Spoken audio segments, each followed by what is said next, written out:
ఈరోజు బోత్ మండలంలోని మారుమూల ప్రాంతమైన వజ్జేర్ అని అక్కడ 5 విలేజ్లు ఉన్నాయి, 2 గ్రామ పంచాయతీలు ఉన్నాయి. ఆ 2 గ్రామ పంచాయతీల ప్రజలకు డెవలప్ అవుతున్నదని మేము ఎంతో ఆశిస్తున్నాం. కానీ ఎప్పుడైతే డెవలప్ కొరకు పని చాలు చేస్తారో ఆ రోజు వచ్చి ఫారెస్ట్ డిపార్ట్మెంట్లు ఎప్పుడు అడ్డుకుంటూనే ఉంటున్నారు. నాకు తెలుసు, ఇంతకుముందు బీటీ రోడ్ అప్పుడు కూడా ఫారెస్ట్ డిపార్ట్మెంట్లే అడ్డుకున్నారు. తర్వాత కరెంట్ వచ్చింది ఫస్ట్, అప్పుడు కూడా ఫారెస్ట్ వాళ్ళు ఆపిండు. మళ్ళీ ఇప్పుడు 3 పీస్ కరెంట్ కొరకు రాష్ట్ర ప్రభుత్వం కేంద్ర ప్రభుత్వం మంజూరు చేసి వాళ్ళకు అవస్థగా ఉన్నది అని గుర్తించి అక్కడ శాంక్షన్ చేస్తే ఈ ఫారెస్ట్ డిపార్ట్మెంట్ వాళ్ళు ముండి వైఖరితోటి మా అజ్జర్ గ్రామ ప్రజలను అయోమయంలో గురి చేస్తున్నారు. కాబట్టి ఏది ఏమైనా కేంద్ర రాష్ట్ర ప్రభుత్వాలు కరెక్ట్ నిజాయితీగా ఆదివాసుల మీద ప్రేమ ఉంటే, ఆదివాసుల మీద డెవలప్ చేయడానికి చిత్తశుద్ధి ఉంటే దీన్ని ఏం చేస్తారో త్వరగతిని న్యాయం చేస్తారని నేను వాళ్ళని కోరుకుంటున్నాను. రాష్ట్ర ప్రభుత్వాన్ని కేంద్ర ప్రభుత్వాన్ని చెయ్యకపోతే ఈ వారం రోజులలో ఆ పని చాలు చేయకపోతే తీవ్ర పరిణామాలు ఏర్పడతాయి. రోడ్డు దిగ్బంధం చేస్తాం.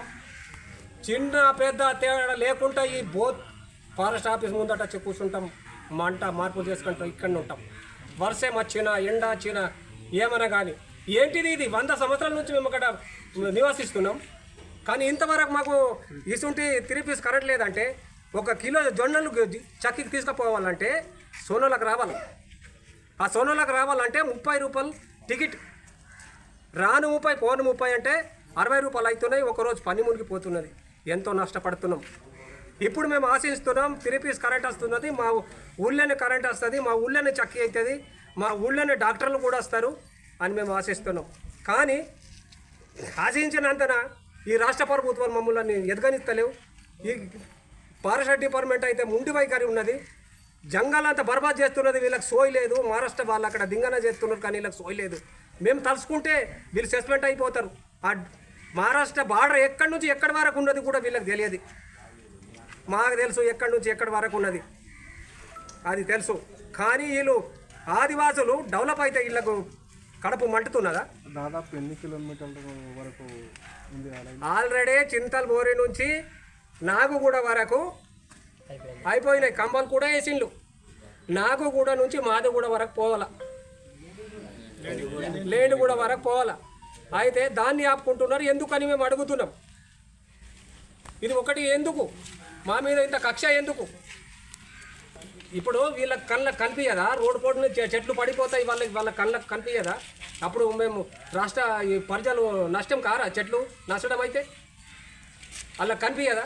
వీళ్ళు లైన్ ఎత్తని వీళ్ళు నష్టం అవుతున్నారా? ఆడ ఒక చెట్టు లేదు, చెట్టు ఉన్నది, చెట్లను కొట్టుకుంటా వీళ్ళు కంబలు ఎత్తున్నారు, లైన్ పోస్తున్నారు అంటే వేరే సమస్య. అక్కడ ఒక చెట్టు లేదు, రోడ్డు పట్టుకొని పోతున్నాం. గుత్తేదారు కానీ ఫారెస్ట్ వాళ్ళు కానీ వీళ్ళు ఆపుతున్నారు. గుత్తేదారు ఏమన్నాడు?